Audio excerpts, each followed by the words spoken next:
Hey everyone, and welcome back. Want to use a free course to build your email list and attract paying students?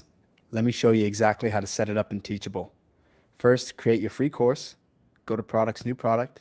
Select Course and set the price to $0. This makes it completely free for students to enroll. Now, add an email lead form.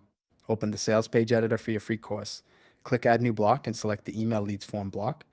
This captures visitor emails even if they don't enroll immediately. Customize your form with the heading like Get Instant Access and a clear button text. Enable double opt-in for better list quality. Go to email settings. Toggle on double opt-in for leads. This sends a confirmation email to new leads, ensuring only real email addresses enter your list.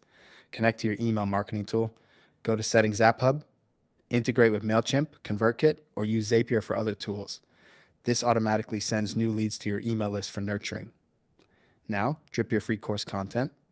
Go to the Free Courses Curriculum tab. Click Drip on each section. Release lessons over several days instead of all at once.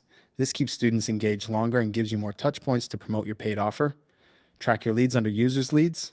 You can see everyone who signed up and export this list as a CSV file anytime. And that's it. A free course with lead capture turns casual visitors into warm leads you can nurture toward your paid products. If you set up a free course, let me know what topic you chose in the comments. See you in the next one.